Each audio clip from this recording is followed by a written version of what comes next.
Assalamu алейкум бардыңыздарга. Маанайыңыздар жакшыбы? Буга чейинки сабактарды көрүп, өзүңүздөргө кандай гана пайдаларды алдыңыздар. Өзүңүздөрдүн артыңыздарга бирисине кол чабып туруп, мактап коюңуздар. Анткени ушул сабакка чейин көбү жетпегендер дагы бар. Анткени башында убактысын бөлдү, кийин убактысын бөлө албай калды. Ар кандай жашоо ситуациясы болуп, өзүңүз ушул жерге келгендигиңиз үчүн өзүңүздү бирисине колдоп мактап коюңуз. Ал эми биз өзүбүздүн 4-чү сабагыбызды улантсак, жакында менин просмотрлар формуласы аттуу курсума жаңыланган материалдар кошулат. Бул пландоо модулу дагы. Башкача айтканда, биз буга чейинки модулдарда ойлонуп туруп, адамдарга дисциплина жетпей атат, адамдарга мотивация жетпей атат деп, өзүнчө мотивация блогуна кошконбуз. Стандарт тарифине. Эми бул жолкусунда стандарт, VIP, премиум тарифине дагы баардыгына текши кылып туруп, пландоо модулун кошкону турабыз, бонустук сабак катары. Башкача айтканда, көп адамдардын менден сураган нерсеси, Азирет Али агай, сиз баардыгына кантип жетишесиз? Бир карасак акысыз сабактар жүрөсүз, бир карасак YouTube каналыңызга карап жетишесиз, бир карасак окуучуларды карап жетишесиз, сторис алып барасыз, reels тартып келесиз, YouTubeга ролик тартасыз, баардыгына кантип жетишесиз дегенде, менде атайын пландоо системам бар. Мына ошол система менен сабактын ичинде силерге толук кандуу кылып бөлүшөм, кантип баардыгына жетишип, иштерди бөлүштүрүп, делегирование кылыш үчүн эң мыкты болгон ыкмаларды колдонобуз, буйруса. Эң мыкты болгон ыкмаларды колдонобуз. Бул ыкманы бир гана предпринимательдер, команданын ээси, башчылар, лидерлер гана эмес, кадимкидей карапайым адамдар дагы. Кадимкидей өзү менен өзү жеке иштеп аткан адамдар үчүн дагы бул өтө керектүү болот. Анткени жеке адамдын күнүмдүк рутинасы алда канча жеңилирээк болот, чем предпринимательдер, компаниянын ээлери же команданын башчысына караганда. Мындайча айтканда, мен айтып аткан ыкмалар силерге топ келе, туура келе турган болот. Улантабыз. Кантип баардыгына жетишсе болот? Биринчи суроо. Баардыгына жетишүү үчүн сиз өзүңүздү кыйынмын деп, баардыгын бир кылып салам деп ойлобоңуз. Баардыгына жетише албайбыз. Биз курмандык кылабыз. Мына ушул нерсени эсиңиздерге түйүп алыңыздар. Биз баары бир кайсыл учур болбосун, бир нерсени курмандыкка чалабыз. Же убактыңызды курмандыкка чаласыз, же ден соолугуңузду курмандыкка чаласыз, же дагы башка ресурстарыңызды курмандыкка чаласыз. Башкача айтканда, сиз өзүңүзгө маанилүү болгон нерсени алдыга коюңуз дагы, анан эсептеп таразылап чыгыңыз. Мен азыр TikTok'ко 1 саат убактымды коротуп атам. YouTube'га негизи эле каналга ролик жүктөө үчүн эмес, бирөөлөрдүн контентин көргөнгө 1 саатымды убактымды арнап атам. Жалпыла эсептеп караганда канча саат убактыңызды башка бирөөлөрдүн жашоосуна арнап убактыңызды ажыратып атасыз. Эми ошол нерселерден арылып туруп, өзүңүз балким YouTube'га иштеп, YouTube'га эле убактыңызды бөлөм десеңиз, анда башкалардан сарамжал болуп каласыз. Убактыңызды жөн гана бергиңиз келбей калат башкаларга. Анткени YouTube'да мына ушул нерсе бар, запланированный публикация. Мен ушул нерсени көп айтам. Сиз бир жумада бир күн гана бош болсоңуз дагы, ошол бир күн кечке сиз роликти тартып, бир жумалык роликти алдын ала монтаждап, алдын ала жүктөп дагы койсоңуз болот. Убактысы келгенде интернетиңиз бар болобу, жок болобу, аны YouTube өзү чыгарып коет. Менин пландоо методикам мына ушунда жатат. Эң эле маанилүү алгачкыларын башында баштайм. Жана албетте таңдын берекесин пайдаланып, эрте менен эрте турганды өзүмө адатка айландырдым. Эми сиздер мисалы айтышыңыздар мүмкүн, кантип мен эрте турам, кантип мен баардыгына жетишем. Эң эле простой ответ, жеңил жооп. Эң эле простой, жеңил болгон жооп мына ушунда турат. Кайсыл нерсе сиз үчүн биринчи орунда? Кайсыл нерсе сиз үчүн өтө мааниге ээ? Сиз ушинтип уктап 90-чы түшүңүздү көргөнүңүз өзүңүзгө маанилүүрөөк, пайдалууракпы? Же эртеңки келечегиңизди түзө турган, кура турган иштерди жасоо маанилүүрөөкпү? Башкача айтканда, сиз эрте менен 1 саат эртерээк ойгонуп, YouTube'га 1 саат убактыңызды запаска арнай турган болсоңуз, калган иштериңизге жетише аласыз. Мисалы, көп адамдын айткан нерсеси, мен 10 саат жумушта иштейм, 12 саат жумушта иштейм. Кайсыл убакытта мен YouTube'га ролик тартып жетишмей келем дейт. Бирок андай адамдар көп эсе өзүн алдап аткан болот. Анткени башка өнүгүүгө, өсүүгө, жаңы бир билимди алганга убактым жок дейт, бирок чынында карасаң сериалды көрүп отурган болот. Жумуш маалында мисалы, албетте жумушта эртеден кечке иштеп олтурбайт да, ортодо обедтер болот, эс ала турган убакыттар. Мисалы, буга чейин умра сапарына жолдом утуп алган 17 жаштагы окуучубуз өзүнүн ата-энесинин умрага жөнөттү. Жана кандай болду? Биз ага умра сыйлыгын бере алдык. Анткени 20 күндүн ичинде YouTube'дан мыкты жыйынтык чыгара алды. Жалпыла 20 күн эмес, 1 ай окуунун алкагында алалык 10 000 катталуучу топтой алды. Элестетиңиздер, 10 000 катталуучу, бул чоң сумма. 12 миллион просмотр кыла алды. Бул дагы чоң жетишкендик.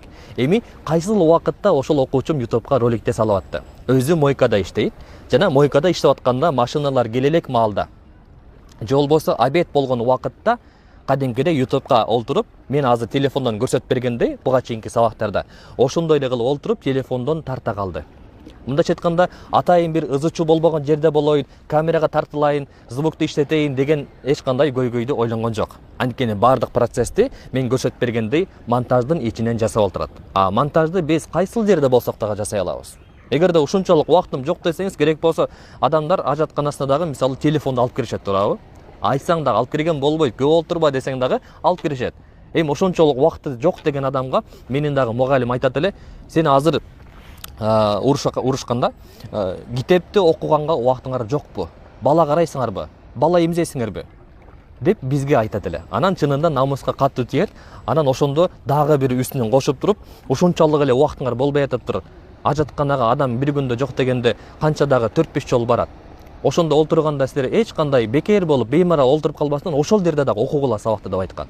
А мен дагы ушул мисалды силерге кошо айта кетейин. Эгерде ушунчалык убактым таптакыр болбой да жок десеңиз, жок дегенде ошол ажатканаңызда болсо дагы сиз алдыга карай умтулуп аракетиңизди көрүңүз.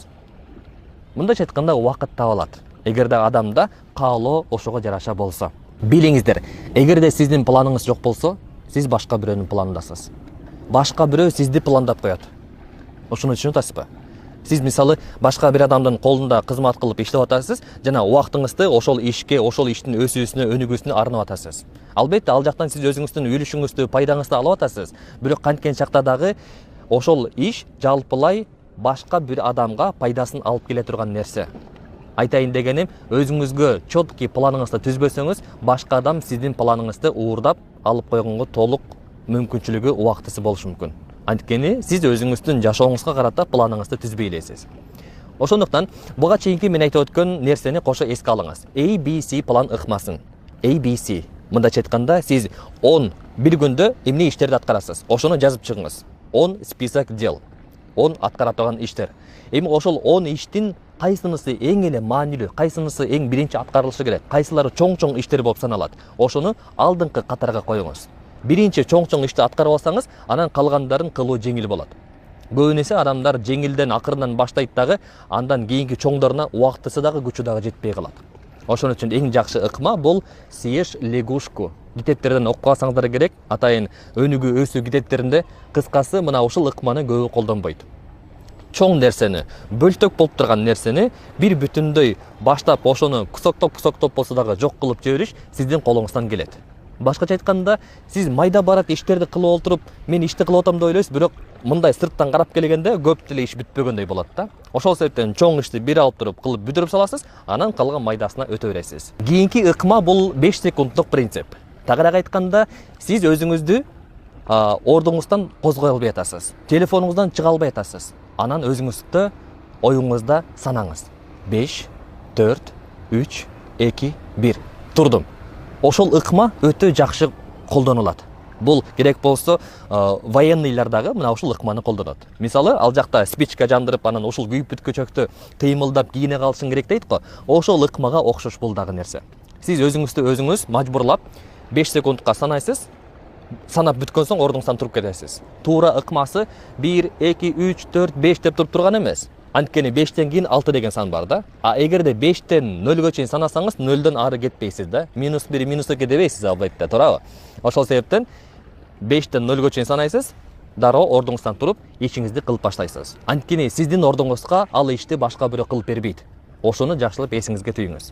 Андан кийинки ыкма бул помидор ыкмасы, помидор эрежеси. Сиз 25 мүнөт бою олтурасыз, эч бир ордуңуздан козголбостон иштейсиз. Анан 5 мүнөт эс аласыз. Көп адамдын көйгөйү азыркы чакта бул гиперактивный болот дагы, анан бардык нерсеге жетише калам.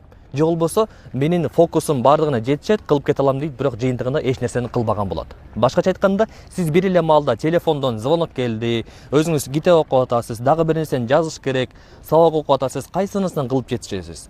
Бир тараптан караганда бардыгын бир маалда кылып аткандай болосуз. Бирок же мындан жок, же тигинден жок болуп, жыйынтыгында эч нерсе жок калып атасыз. Ошол себептен бир ишти алдыңызга коюңуз, ошону кылыңыз, бүтмөйүнчө мен башка нерсеге алаксыбайм деңиз. Мисалы телефондон YouTube'га роликти монтаждап атасыз. 25 минут бой жасадыңыз, мейли бүтүңүз, мейли бүтпөңүз, 25 минут өттү, болду, телефонуңузду таштаңыз. Анткени мээңизге сиз убада бердиңиз. Мээңизди алдап кое албайсыз. Айттыңыз, мээңизге 25 минут азыр иштейбиз. Мени менен чогуу сабыр кылып иштеп кой. Андан кийин өзүң 5 минут эс аласың дейсиз. 5 минуттан кийин же сериалыңызды көрөсүзбү, же сейилдеп келесизби, же телефонуңузда оюнуңузду ойнойсузбу. Кыскасы эс алыңыз 5 минут бою. Андан кийин кайра дагы 25 минут бою иштеп коюңуз. Ошентип, бир күндүк ишиңизди YouTube'га карата арнап аткарып бүттүңүз. Эми караңыздар, мен азыр айткан ыкма силердин жашооңуздардын түп тамыры менен өзгөрүшүнө 180% бурулушуна түзмө-түз таасирин тийгизе алат, ошол эле айткан нерселер.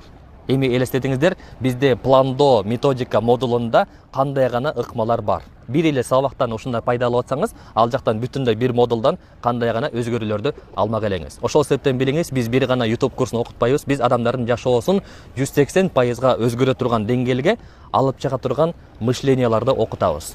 Мына ушундай аң сезимге адам ошол нерселерди киргизип туруп, өзүн оңдойм десе, өзүн оңолтом десе, аны эч ким жолдон бузуп туруп, токтотуп, аны буруп сала албайт. Анткени адам өзүнө фокус койду, чыныгы максат койду жана алдыга карай жылам деди.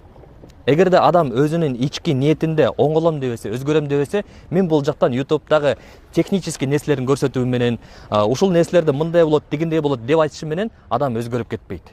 Өзгөрүп кетпейт, себеби дегенде ал адам ичинен өзү өзгөргөнгө даяр эмес. Өзгөргөнгө даяр болушу үчүн мына ушундай сабактардан көрүш керек, ошолорду аң сезимге сиңирип, практика жүзүндө ашырыш керек. Кийинки сабактан көрүшкөнчө сак саламатта туруңуздар.